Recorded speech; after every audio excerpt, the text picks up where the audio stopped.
day, dude, I feel like everybody's right and everybody's wrong. 100%. Why is this important? Why are we even going here? He's helped a lot of guys. He's also not had success with a lot of guys. Come in with a purpose, and they're very intentional with what they do and how they do it. From the majors to the sandlot, baseball and softball share space in one place. Welcome to the farm system. Fellas, and the ladies, welcome back to another episode of The Farm. Like we talked about before we jumped on, Doug, for yesterday, just definitely inspired me to get the old intro going. Plus, I got the fellas on today, right? I got Ryan and Pat. You guys both specifically came to different retreats here in-house, so we got to spend some time together. And then also, Ryan specifically, I've had a long relationship with Push over the years, and also too, they've been in our documentary, all these other things too that we've gotten to do as well. So definitely, along those routes. But I want to get into a little bit later on. I want to get into why specifically, how much value I think you guys bring to different communities and all the things too as well. But before we get into all that, even though I'm well acquainted with you guys, I want you guys to introduce yourself. So Ryan, why don't you kick us off? Tell us what you do. Tell us a little bit of how you got here, and then we'll jump to Pat after that. Yeah. Nice to meet everyone. My name is Ryan Cooper. I'm the director of hitting and catching over at Push Performance in Arizona. Being out here, meet a lot of people, get a lot to see different types of philosophies, different types of movement patterns, different types of coaching styles. Followed Joey online for a while, liked a lot of the stuff he did. And then when DJ, who's the owner of Push, was like, yeah, I know him really well. I was like, bro, we got to hook that up. We got to set that up.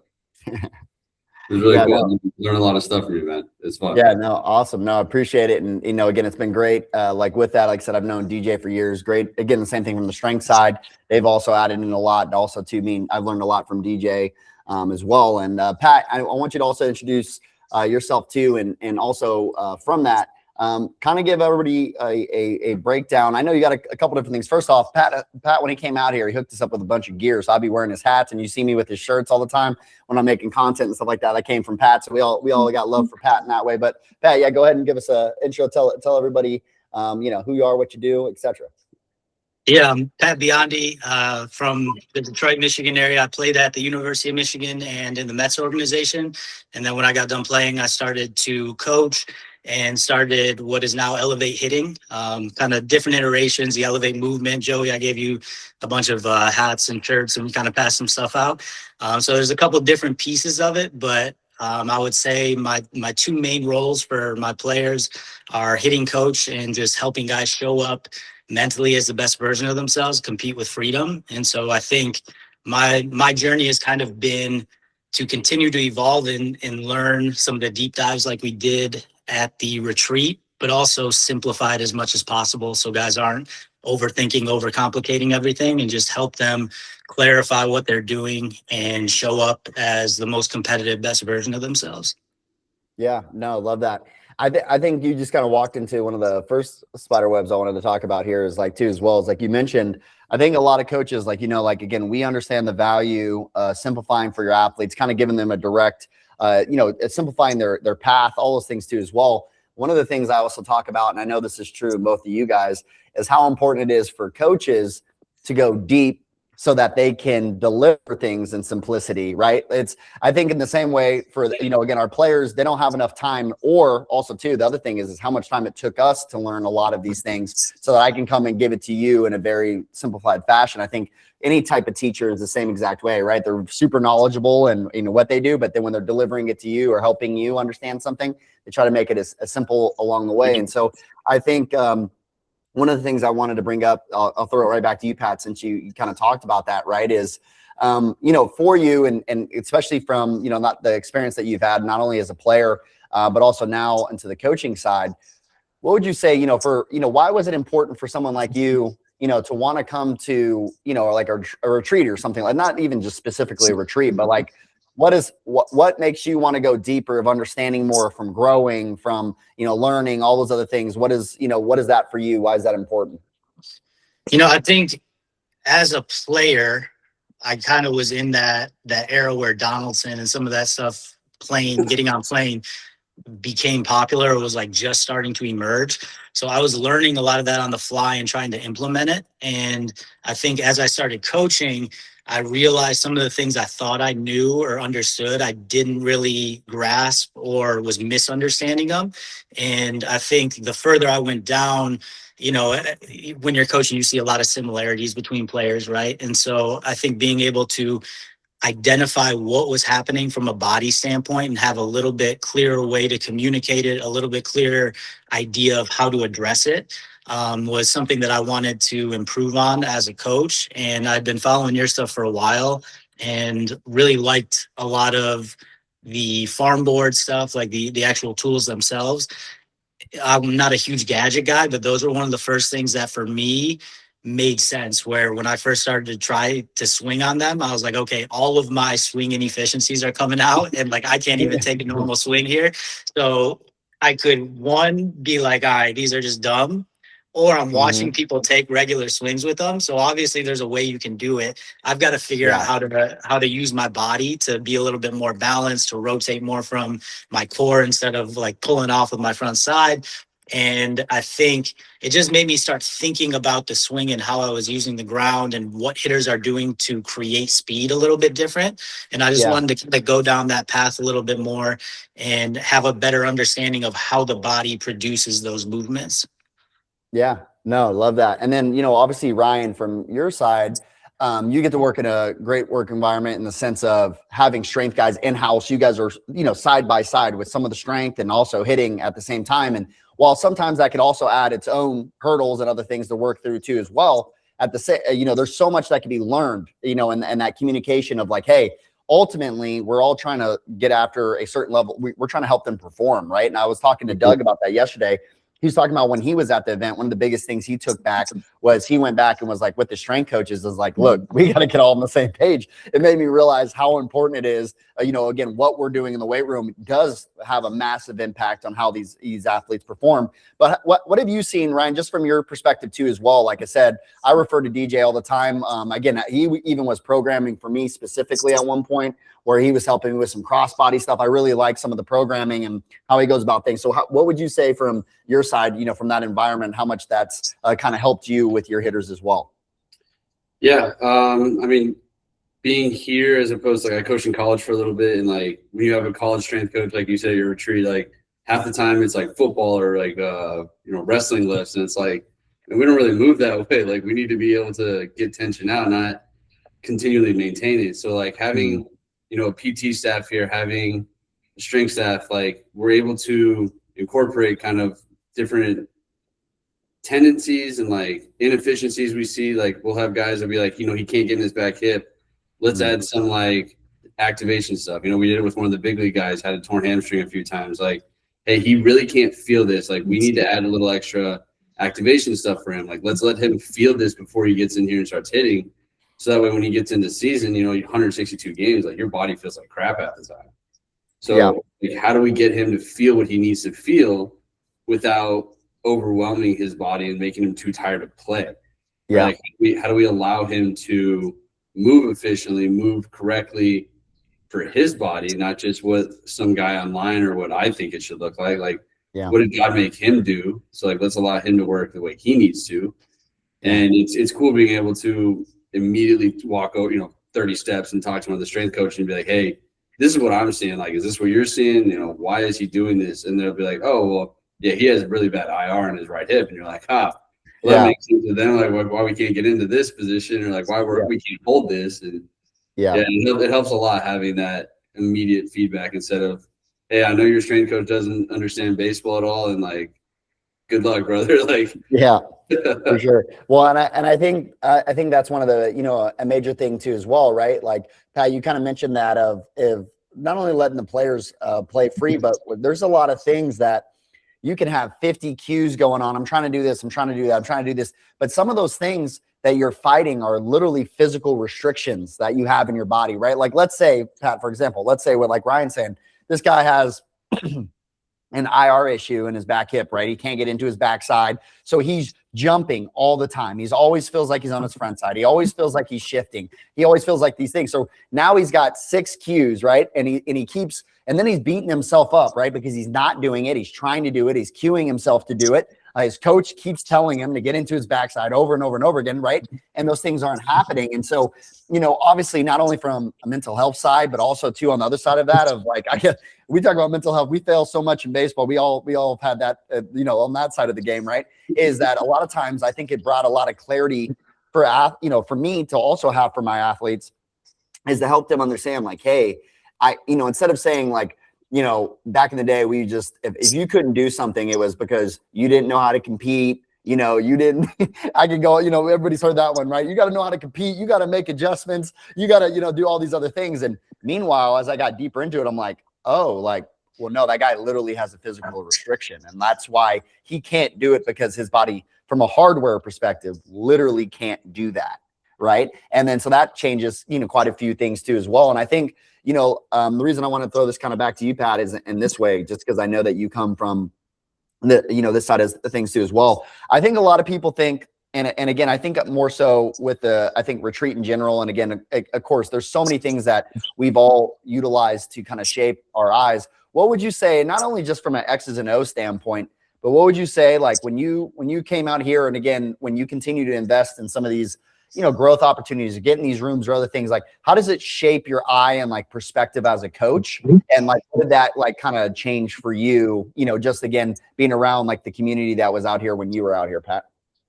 So I think, again, for me, I wouldn't say the biomechanics or the anatomy is what I'm an expert in. You know what I mean? Yeah. And one 3-day retreat with you isn't going to make me an expert in that category, but I feel like it can open my eyes up to, like you're saying, if I'm seeing a guy, the example you use, push out of the backside and have a really hard time like holding the back hip, I might have a couple tools that I can put them in different positions. I can offset them. I can try some things based off of some of the conversations we had to see if different alignments maybe allow their body to hold a position. So I think it's just, for me, what I took away from it was trying to, again, identify some common themes of what I saw and understand, like, here's 1 or 2 reasons why this usually happens. Here's 1 or 2 things I can do if I see that. And I think that's also the beauty of some of the tools that you guys have. Like, I'm thinking of the bands that you guys use right now, right? So again, like getting back to how can I allow the athlete to feel what they need to feel and not overthink it? I think some of those things allow people to be athletic and move, and the restriction of the constraint that you're using is going to kind of force them to find that position. Otherwise, they'll be off balance.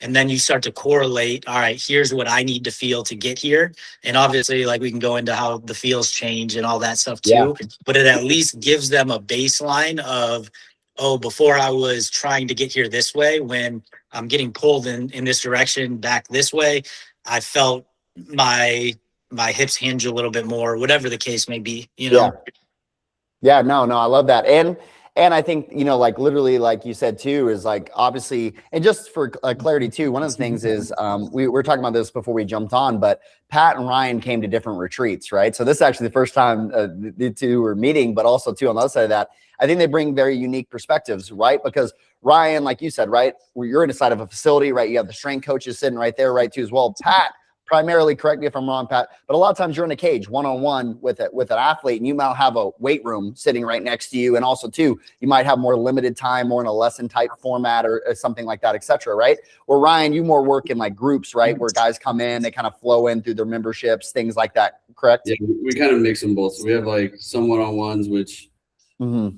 typically a lot of our one-on-one guys still live here and stuff. So it's not really too many guys that are on their own completely. You obviously get a few here and there, but with the memberships, especially, if you get guys, I'm going to see you every day. Like, it's a little bit easier to tweak, play with, adjust things, because I know they're going to be back the next day and like, okay, you hated that feeling. Like, we're probably not going to do that again. Yeah, no. And also too, like you mentioned too, as well, right? Where Pat, obviously, one, even here at the farm, we've done both. We've always done both, but also with that as well, right? We've also had big models where primarily we were doing memberships, and primarily, like right now, we're doing one-on-ones, right? And that dramatically changes how we do things. And also too, we've even set up how we set up, right, where we have that outdoor area, and you guys saw as well, like how we can do prep and how we mix a lot of that stuff in within obviously having our environment comparatively to, you know, like again, if I was at a DBAT or something like that, right? All those constraints, there's coaching constraints, right? What can I do with based on what I know? You know, can I bring a couple farm boards with me? Can I bring a band or something like that just to give them a little feel today? Or again, and also too, I think a lot of people, I like working with athletes a couple times too, because I tell hitters, you know, you don't realize, yes, when we're together, this is when, you know, you see all these things we're doing together. But when we're not overnight, I'm thinking about you. I'm thinking about what drill. I'm thinking about what, you know, oh man, I see something. And I'm like, man, you know what? I'm going to try that with, you know, Jimmy tomorrow, right? Like me and Paul doing that tomorrow. Right? We're going to try that. You know, because again, I think that it might be something with how he's currently moving that might really help. And, you know, that's why I wanted to bring that point up too, as well is specifically in these other areas, you know, one, there's a different grind for both too. Like Ryan, like, you know, I know that there's certain times of the year, and again, just you could say this in general across the board with training, but like, you know, during your Christmas times, during your summer times, like, you know, during spring training, especially for you guys out in Arizona, things can get a little bit hectic. And it's like, okay, well, that constraint by itself changes what and where. And, you know, again, if I'm having a pro guy that's, hey, you know what, you know, this guy primarily is, you know, he's a big leaguer, and, you know, I got Torkelson coming in and he's hitting today or whatever, right? It's like, okay, great. That's a very different scenario comparatively too, where like Pat, let's say, and I know that Ryan, you get to deal with some of this as well. There's some overlap with this is Ryan, you might have a younger athlete, and then also too, the next session might be a much older athlete. And then Ryan, I know that you get that mix too as well, but all of these different constraints change how I coach, what, you know, what's available. And also, you know, again, like for example, the higher an athlete or the more trained an athlete is, the more likely they are to be in need of like in specialization of more like individualized stuff because they're a little bit further down that route, right? You know, again, if a guy is his first year of lifting, well, that's very different than, you know, you have a MLB, you know, 10-year pro, and that what that guy might need for him to perform at his highest too as well. And, you know, I wanted to bring this back to as well, right? Because Pat, I know this is big for you too. And also Ryan in the same way. I would say neither one of you guys, it's not more about how you go about what you do. I think on the other side of that, right, too, as well, I don't think necessarily, I think Ryan, one of the benefits you have is you have guys that, you know what, if you need to figure out what this guy's IR is or his resting postures or any of those things, like, okay, you got a guy right there that can evaluate, can give you over a profile, all those different things, right? And then Pat, from your side, like, okay, no, you know what, and I think this is where you guys overlap, is that I need to know enough so that I can have a conversation, I can open things up. Or again, Pat, I don't know with this too as well, but I know when I was working one-on-one and I know I'm asking, oh, where do you go? Like, where do you work out? Right? Let's say I got a high school kid. He's like, oh, I'm just doing high school lifts or I'm doing whatever. Sometimes I'm like, hey, well, we could just like stagger your feet a little bit, or let me give you a couple things that I know that even when you're working in a team lift could help you, or et cetera. Right? Like, what would you say for that, Pat, for when you get in with your players, and like you said, with some of the positioning and things like that too as well, how did that help you? How did that help you in that sense of just your understanding of what's going on and what they're doing? Maybe not with you, right? They're doing it with their team. They're doing it with their strength. They're doing it, how did that open your eyes just to, kind of coming and experiencing, some of the things out here too as well?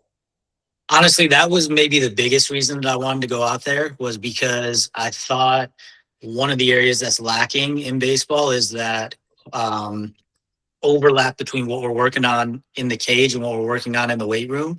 And I think the couple things that probably stood out to me the most when I was there that I took away, one was just training rotation. So I thought back to like what my lifts were as a player. And it's like, all right, we didn't do any of this really. Like everything was Olympic lifting. Everything was straight up and down. This makes a lot of sense of why, even like I always draw back on personal experience, like why my sophomore, junior year of college, I felt a little bit bound up. when I was getting stronger and everything like should have been leading to me hitting balls harder, I felt like I lost a little bit of power and lost a little bit of athleticism when I stopped playing other sports. You know what I mean? Yeah. And so Yeah. I think it just kind of started to stand out to me a little bit more of, okay, we need to really train the deceleration and the rotation, like the planes of rotation. And I think I'm still figuring out how to work more with strength coaches or with players and how they're training that. I am fortunate. A lot of the guys I work with are pretty high level guys that work out at one of two places that do a good job. So they're a little bit better in terms of being more on the cutting edge of training rotation and training rotational athletes, like specifically. So I'm a little bit lucky in that regard that it's not just like straight old fashioned Olympic lifting. But I think that's kind of what stood out to me though, is just training more rotation. And I think what I'm looking for when I'm looking at different positions and stuff like that is when I watch a guy do a water bag for the first time, I can almost automatically see how they're going to swing because I'm watching how they're rotating and using the ground, right? And very rarely is a guy going to like rotate really different when they do that than when they swing. So if I see stuff, I feel like it's really helped to be able to train it without the bat first and help them to just feel the actual rotation the way they want to, how to hold and rotate around the center instead of let different energy leak out, and then start to talk about how we would apply that in the swing. So I feel like that's kind of what I took away from those 3 days at the retreat. Yeah, no, I love that. And also too, I think, you know, Ryan, you get the opportunity too, where I know at Push, sometimes you have an athlete come in, they're well trained, they're strong as hell, right? Like they're strong as hell, but it doesn't mean that their performance is super high, right? And that's usually sometimes why they might be reaching out. They're like, hey, I've kind of gone down this road where, yeah, I'm really strong, but my performance is here. I'm having all these injuries. I'm having all these other things. And I know Push has done a great job of programming for a lot of those guys too as well. But I kind of wanted you to share with that too as well, of like what you've seen from just in-house where, you know, again, I know it happens quite a bit where a lot of people that, especially when you're working with youth, it's just like general strength. Like, you know what? Yeah, if we just got generally stronger and we are tall enough to ride the ride, man, this player his performance would really jump. But you have a unique perspective, and especially too, Pat, you played at a high level of the sport too as well, right? Where you get to see a lot of your teammates, right? There's a lot of these guys. I was one of those guys. That was one of the strongest guys on the team, but meanwhile, my performance is one of the lowest on the team. And I'm like, what's going on in the weight room? I'm crushing everything. I crush everybody in the weight room. And then meanwhile, again, I felt like my power was going back. Guys were hitting. Guy couldn't lift the weight anywhere close to near that I could, and he's hitting the ball 200 feet further than me consistently, right? So there's something going on, right? But Ryan, why don't you kind of open that up? I just know that you have a unique perspective just because you're at a facility like that. Yeah, I mean, like you said, the retreat, you get a lot of these like sagittal monsters. Guys are just strong as hell. Like they can do a bunch of cool stuff, and like, yeah, there's definitely value to being strong and athletic in baseball, but you get guys that get so strong they can't move well. And then you get guys that like don't move well, but they can get energy out of their body really quickly. So it's kind of understanding. I think that's one of the best things I learned at the overall retreat was like all the fascia line stuff, right? Like, you're just really tight this way. So you're going to have a way to pull tension out, in the opposite direction. You're going to have more slack this way. So like, I think there's such a balance between like kind of the old school stuff and the new school stuff. And like, I think a lot of coaches fall into, well, this is the way, like, I think it works best. Cause we fall back into like our personal experience, right? Like, I think everybody who's worth it primarily played at least college, some level of pro ball, whether it's indie ball, like affiliate ball, whatever. And it's really easy to be like, well, this is what I did when I had these issues. And like, this is where like, I've done this. And then you talk to, guys with like $100 million contracts, and they're like, yeah, I was doing this with so-and-so, and he's in the Hall of Fame, and he told me to do this, and I've never heard that before. And I'm like, man, you've been in the big leagues for like 6 years. Like, no one's ever told you that. And it's like, you find all these different movement patterns, but it's very easy for coaches to restrict guys because we were like, well, you got to get stronger, right? Especially with youth athletes, like get stronger. And a lot of them don't have the body coordination yet. Like they just don't understand where their body is in space. So like, why are we teaching them to get stronger? And like, they don't understand how their body moves yet. Like teach them how to move, teach them, how do you stabilize? How does your body like to do this? Like, are you doing that incorrectly? Are you doing that inefficiently, instead of here, run some sprints, pick up some weights, and like throw these weighted balls and you'll be great. And it's like, you get dudes who can swing really hard, they can't hit a slider, like they're not going to play very long. For sure. For sure. No, and it's actually funny. The other day, we have a player that we're training currently right now that's on ASU. So I was in Arizona just the other day, and I sat down and we're watching him play. And if you don't know the name right now, Harrison in center field is going bananas. He's probably going to set the record right now for BB Core homers, and might get the triple crown if he really, we'll see. He's close. In any case, one of the things was when I sat down, his dad was sitting next to me. And so we started talking, started chatting it up, and his dad played in the big leagues. His uncle played in the big leagues, right? Again, if you've known for the Angels, and also too, his uncle played for the Dodgers and many other teams. But in any case, we were kind of talking about that. And we were talking about some of the wisdom from our past and like how it's come into now and like some direction for the future. And I was asking him like how he trained his son when he was younger. Like, what did he do with him? Who does he hit with? All these other things, right? And we just started talking. And he was just talking about like, how they didn't prioritize power when he was younger. It's funny because he's the top, he has the home run leader. He's 5'10", right? And he's got the home run lead in the NCAA right now for Division I, and he plays on a ranked school, right? He's like, he's 5'10" on the website. All right. We all know what that means. All right. He might be 5'9.5", right? The guy, he rakes, right? He's a smaller dude, all the things. And yeah, he's put on a little bit more size during college, all those other things too. But his dad was talking about how we always just talked about prioritizing technique, and then we'll build strength and power on top of it, right? Like technique was always their focus, and then they stacked more strength on top of what he was already doing well. Not, I'm going to get extremely athletic, I'm going to get extremely strong, and then we'll figure out technique later, right? The skilled side of it was always a major priority for them, and then stacking some weight on top of it obviously has a major, if you go look at him from high school to where he is now as sophomore year in college, there's no doubt that the kid's put some weight on. There's no doubt that he's gotten a lot stronger and all those other things too. But also too, again, he stacked that on top of what he was already doing well, and he moves really well too as well. And so that was one of the things I wanted to bring up specifically is you guys experienced different retreats. We did some things that were unique, and I wanted to kind of bring up at each event what we did a little bit different and what it, kind of gave for you too as well. One of the things that we did, Pat, at the retreat that you were there, we had a barbecue night, right? Where we actually, a lot of people stayed, and we ended up having to have some of that time too. But I remember Doug said this yesterday. I want to bring this up to you, Pat, is that he told me that he really valued a lot of that time. And this is some overlap with you too, Ryan, but specifically I wanted to bring up that not only the barbecue night, but just in the sense of, and I know you had a pop in and out, Pat, but in the sense of, how about that community time in the sense of like in the beginning, right? The hour, like before we start getting going and be able to talk with everybody, or at lunch when we got to talk with everybody, or, some of the shadowing time or any of those things. Like how did that, for you, like what did that time give you? And, again, what value did you find in that time as well? I mean, I thought that time was awesome because especially, for me, I'm working on my own right now. A lot of guys, even if you're working at a facility, you're maybe only seeing a handful of people consistently.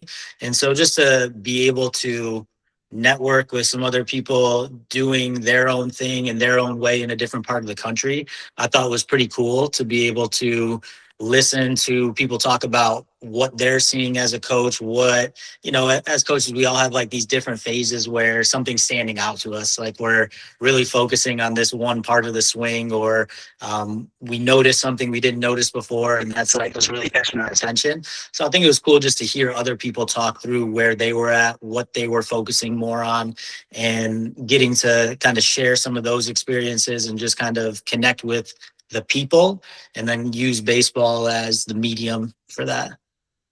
Yeah, I love that. And then Ryan, at your guys' event, one of the things that was super important, we had, I think 3 or 4 different, Rick actually went back and he's now actually coaching for the Orioles now. But again, we had 3 different, MLB organizations that guys that had worked in these different organizations that were in this one, but also too, specifically your guys' group was very passionate about asking questions about how to use a lot of our training products. So we did a specific time. Not only did we do that, but we also we went in the weight room for a little while. We got to spend some time speaking about that. I know you had to sneak out the last day too as well, but we did some of that too as well. And that's, again, I think along with that was kind of unique for your guys' group in that time, because you guys you're asking so many specific questions about products and things like that. What did that time kind of do for you, and like what value did you find in that for you?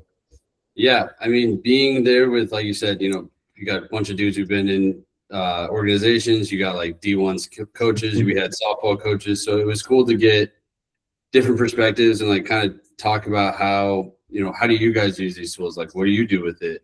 Then we have RJ, and RJ's the biomechanist wizard. So that guy's like kind of playing with you real quick on the first day. And like, it's so in depth, and it's really like, oh, okay, but like how to simplify it, right? And then when you start learning more about like, okay, this is how these tools work. These are how these tools, like I love the farm boards too. Like probably one of my favorite things. Those and the weighted balls are just absolutely incredible. But we spend so much time like learning how to open up. And I always use the example of like pitching. They always work on how to like open up, and then the first thing they get told on the mound is stay close. So it's like, that's not what we worked on, man. We worked on how to open up. Yeah. So, when you kind of learn how to use these tools and like, okay, well, these would be good for these kind of hitters, and like things that you don't really incorporate, like, the wedges. I thought the wedges were incredible. And there's something as simple as like, growing up, obviously we had to like take off your shoes and feel the ground. And, there's hitters who love that feeling, but there's also guys that like, they don't even know what they're trying to feel. So taking their shoes off, just going to put holes in their socks. So like, and we even gave one of the wedges to one of the big league guys, because he was like, dude, I love these things. And you use them every single day. And I was like, you should take that then, bro. Like, this is your job. Like, go do that. Yeah. Like, how do the bands work? And like, you showed me, because obviously like Micah Franklin was there, right? Micah's big on all these bands and things like that. And I was like, I see you use them, but like, how am I supposed to wrap this? Like, what is the purpose of this? And being able to understand like, oh, this is going to lock your front hip, or this one's going to pull for posture, and this one's going to pull into, you have to like stabilize. And just how versatile so many of these things were, right? Like, I think the Havoc is an awesome tool. Like, so many things that some of them will kind of look silly if you don't understand what they're doing, but then you pick it up and like the Havoc looks weird, and you swing, you're like, holy crap, bro. This thing got some weight in it, and you got to stabilize, and you got to move this well. And like, how those things immediately translate into a swing, right? And I think, I think one thing that's really cool I've been a big fan of, especially in like how we train guys, is like feed their mistakes. Like, what you do a lot, like, I'm going to put you in a position, like, you want to jump forward, cool. This band's going to pull you forward. You better stop, or you're just going to fall. Right? Like, how do you hold your ground? Like, how do you stabilize? How do you close? How do you do these things? And not necessarily everyone needs a bunch of tools to be like understanding of it, but sometimes like guys learn really well from like how you communicate with them. And sometimes like, I don't need to talk to you. I need to put you in a position, and like, this will show you what to do. And your brain is designed to figure this out. So like, the first couple are going to be weird, and a lot of kids get frustrated with it. And it's like, bro, you're going to get frustrated, man. Like, this is a tough game. Like, this is hard. You got to be able to grow from what you're doing and just stack little wins on top of it. It all makes sense eventually.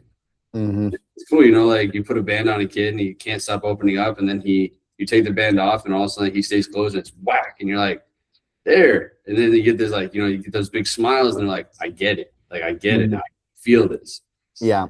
No, I love that. And you guys have both hit on that one specifically. I mean, Pat, when you're talking earlier about having athletes feel things based on like constraints and some of those things and what that can do. And then Ryan, you just talking there specifically about feeding the mistake and some of that. I mean, obviously one of the chapters is on skill acquisition, right? And we talk about the progressions and regressions. We talk about how to progress something with like time pressure, or again, variability, right? With some of the things we're talking about, the different weighted balls, how you can change the different, have different weights or different angles, and how that can do things.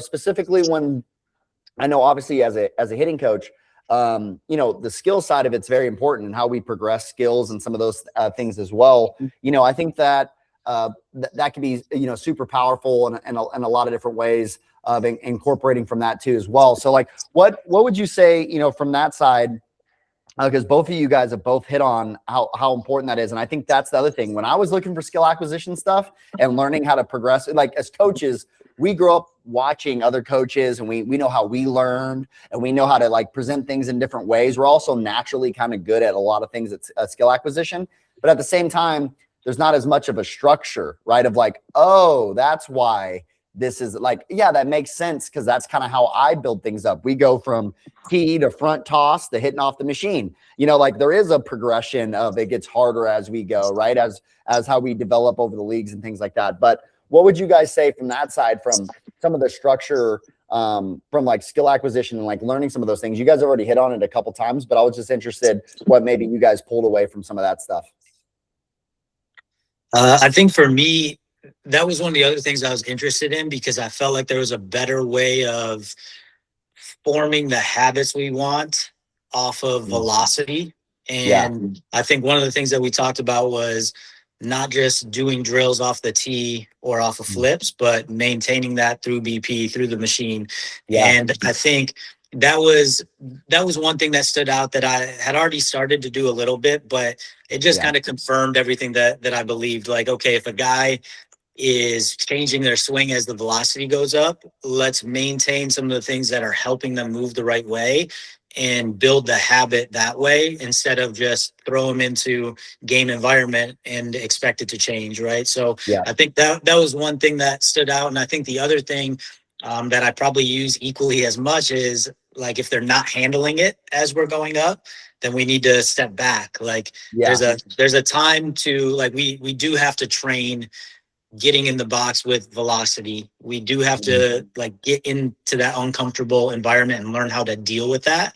But if it's the beginning of the off season, I don't need to be spending 20 minutes in that zone where they're just really struggling. Like I need to spend an extra 10, 15 minutes on one of the easier zones that they can handle and start to develop that movement. And so I think just tracking where we're at in the off season, in the process, where the athlete is at and where they need to get to, like all those things kind of factor in. And I think that's probably what I took from it the most, is just reading that situation and understanding what they need more of. Like this needs to be a movement day, and they need to get as many reps as possible making a new move.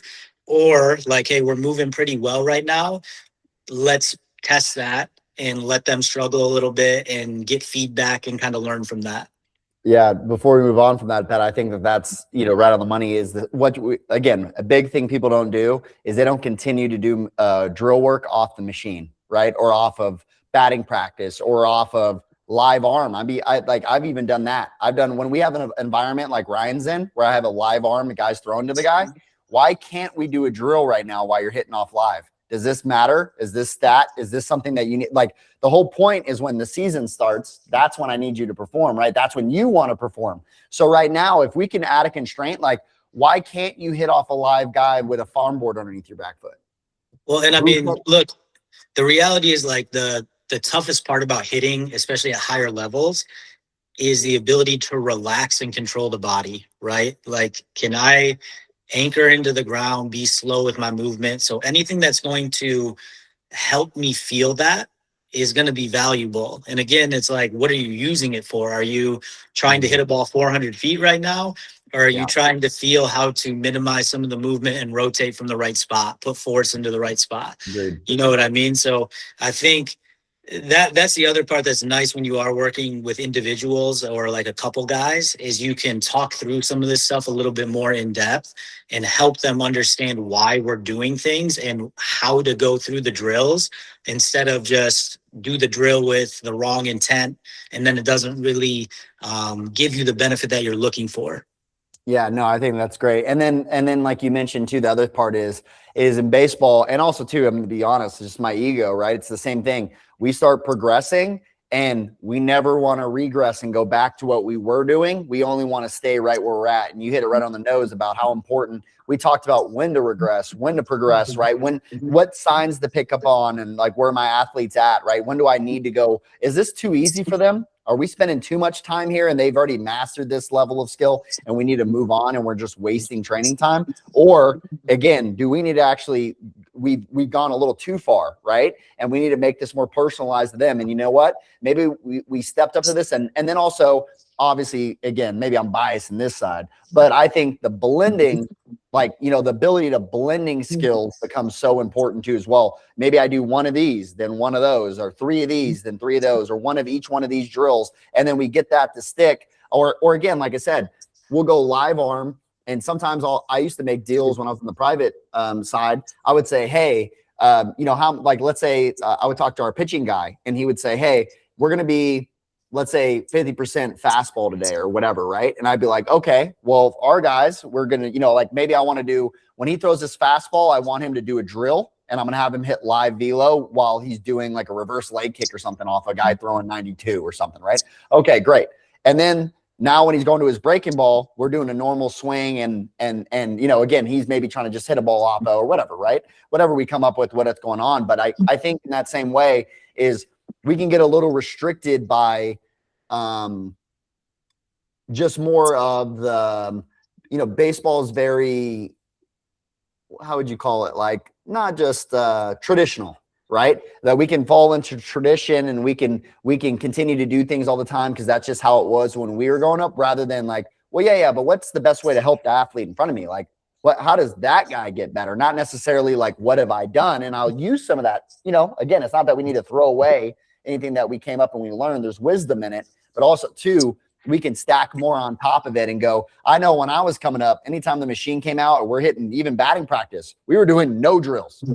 There wasn't a single drill that was going on. And then like, you know, again, as I got really high up in college, my very last year in college, I had a college coach that when we hit batting practice, he would start doing some drills with us. And he had certain things that he would have us do, you know, more like some constraints about helping us not pull off, or maybe he'd put like, you know, we start doing things like in front toss, you know, you start seeing like Robinson Cano was doing like what he called the home run drill, right? Where you put the L screen in front of you and you try to stay inside the ball, or things like that, right? Where you start making it a little bit more dynamic at times. But I know that that's, you know, big from that side. And then Ryan, kind of going back for you too as well, when some of the skill acquisition stuff and some of that, you know, what do you think has been, I heard you like when you're saying like feed the mistake and some of those things too as well. What have been some of the what was like kind of like the bigger takeaways that you took from that?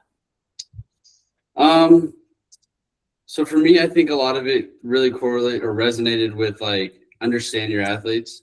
Like it's very easy to forget that like they have a lot of people that are talking to them all the time.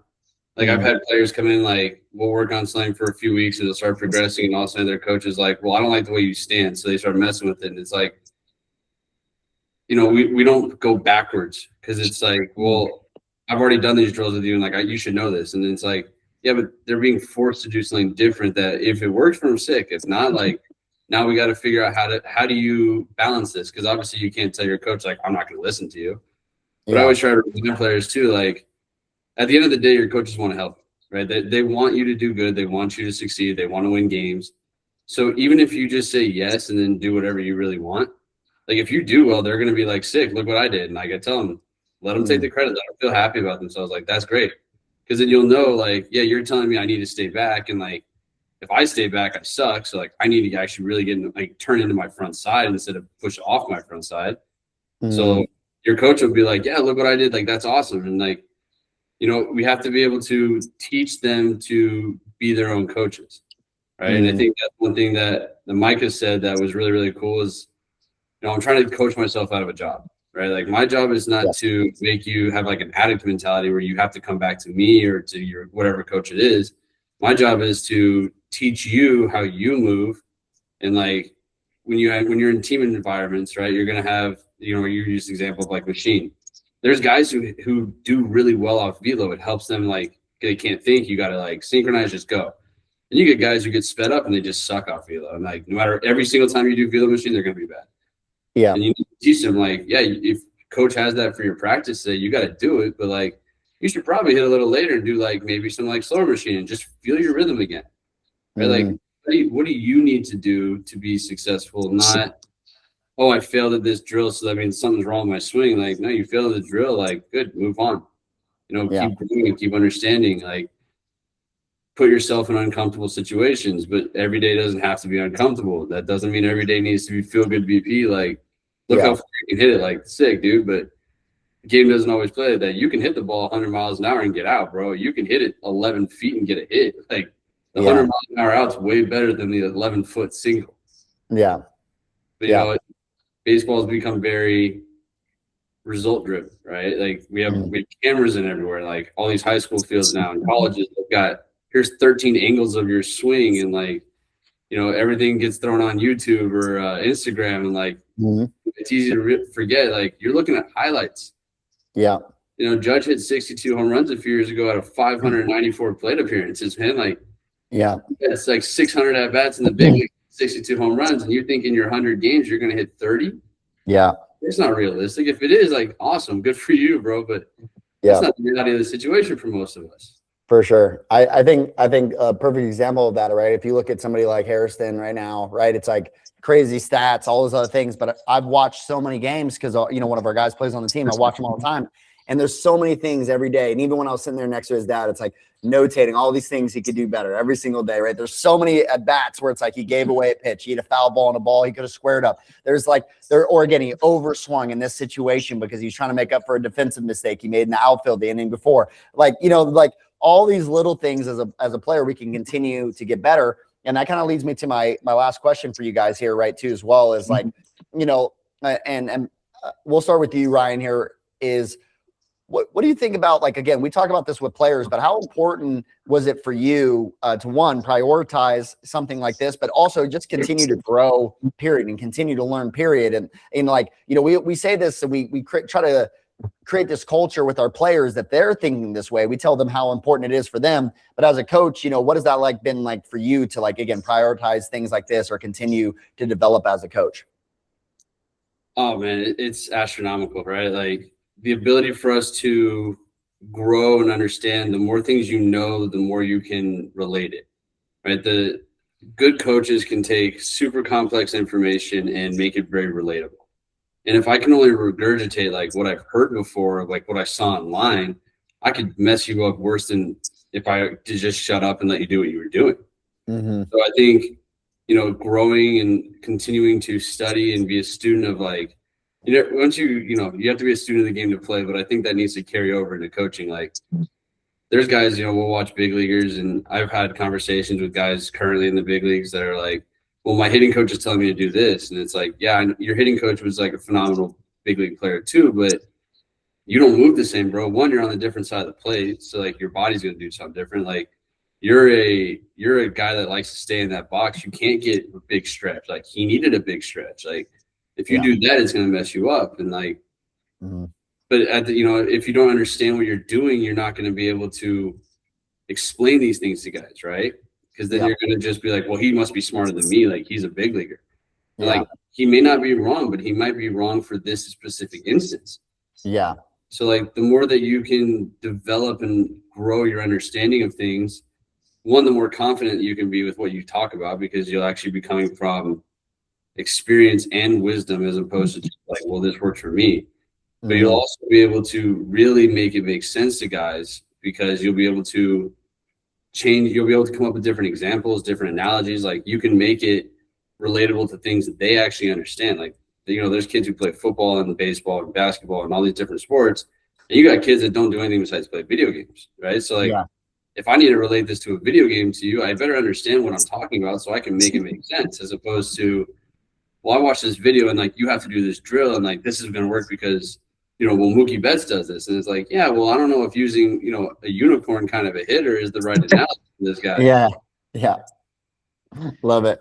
No. And then same question to you, Pat. Like, what, you know, again, I know that you're big on the same thing with not only your hitters and freeing them up and all the growth that they can have, but what do you think for you personally? Why have you valued so much just like continuing to learn and grow and all those other things? What value is that to you, and how do you prioritize that stuff? I think it's always been part of my personality. Like, even now, I've been done playing for like 6 or 7 years now, and my fiance probably thinks I'm crazy because every day I'm taking 30 swings in the living room where I'm just trying to figure something out or like understand like one little detail of what I'm working on, right? So I feel like that's always kind of been my personality. And as a coach, like we talked about at the beginning, like, there's things I thought I knew 4 years ago that I was miscoaching or that I was misunderstanding, right? So just knowing that from a player perspective, from a coach perspective, I'm going to keep investigating. I'm going to keep looking at guys that do it well and that maybe it looks different than what I'm used to seeing, and try to figure out like what is happening, how are they able to make that work, and how could that apply to somebody who maybe is a different type mover but can take that concept and apply it, right? So I think for me, it's just always about trying to get a deeper understanding about how the barrel is moving in space, how we're using our body to make the barrel do that.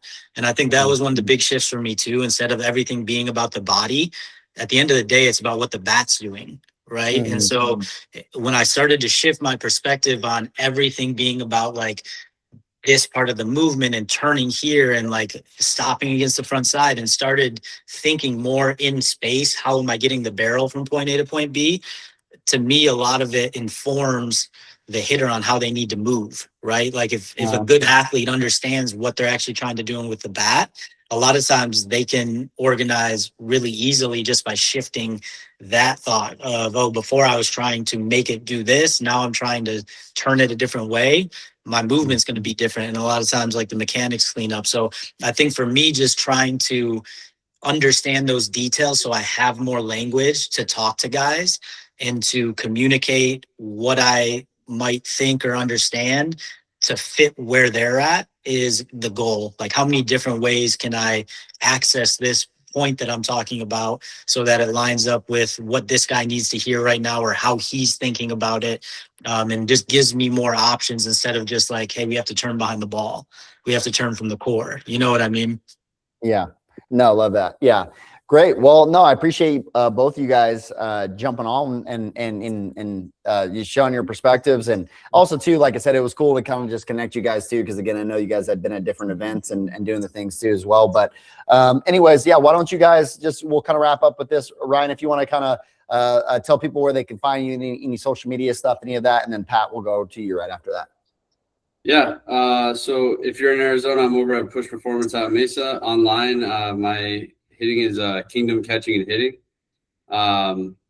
Yeah, feel free to reach out online. Feel free to call in. They'll always put you in contact with me, and we'll look forward to meeting you guys. Yeah. How about you, Pat? You can find me on Instagram at Pat Biondi 5 or Elevate Hitting. In person, I'm working out of the Warren 2SP facility in the Metro Detroit area. Yeah. Yeah, love it. All right. Well, appreciate both of y'all coming on. Got nothing but love for y'all. Always praying for y'all and all you guys' success. And again, I think that's the big thing too as well, is we have a I don't know if you guys saw my small little post I slid out there yesterday about we're building a foundations course right now. And it was kind of like specifically and that was another thing, is that we're doing like foundationally. I know that there's so many coaches that I wanted to have you guys both specifically on is, man, there's a lot of coaches that are when they're in their journey that need to hear from men like you guys of just continuing to learn, grow, again, continuing like where they were yesterday, what they knew yesterday, that there's more to it. There's more, I don't have to defend this hill for the rest of my life, right? There's all these, what I think, what I believe, my thoughts, they can continue to be alive and grow, and change. And I could always, that's the other thing, like a slight moment here too, as well. I think in this day and age, one thing is a reminder for us is that we're allowed to change our mind. That's okay. and if you change your mind and all of a sudden, there's, I was telling Doug yesterday, one of the books that I've been reading a lot more lately, or reminded of a book I read many times before, is called Think Again. And again, it's more about how we find identity in our thoughts and how we can, how we've always thought about something. We're defending those hills all the time, when in reality, like, we're not our thoughts. Like, our thoughts can change. We can change our mind. We can do these other things. And, and recently, that's one of the things that I wanted to do, is God's put that community more on my heart of these coaches that, what's holding them back, just like we do for players, right? Man, I want to unlock the human. I want to help them achieve everything that they want to achieve. Well, the same thing, I feel like that way with coaches. I want to unlock the human, right? I want to help coaches achieve. And also too, they're limited by going, well, you know what? I can't, there's self-limiting beliefs. I can't do that because I've never played at a high level, or I didn't perform at a high level, or, I don't have the experience, or I don't know these things. And there's nothing there's all these things that I can't do. And so that's why even too, I'm like, okay, we want to develop even more resources where, the retreat might feel like I love it. It sounds great. It sounds like it'd be great for some of those other guys to go to, but maybe it's not me. I'm not a nerd. Anatomy and all that stuff isn't my thing or whatever. Right. And it's like, okay, well, there's also things along the way that we have for you guys too, as well. Just like you guys did, how you watch maybe something we do on social media. And in the beginning, okay, you try the farm boards, boom. Oh, wow. Okay. That's interesting. I got some results from this or doing whatever. And I'm incorporating some of those things.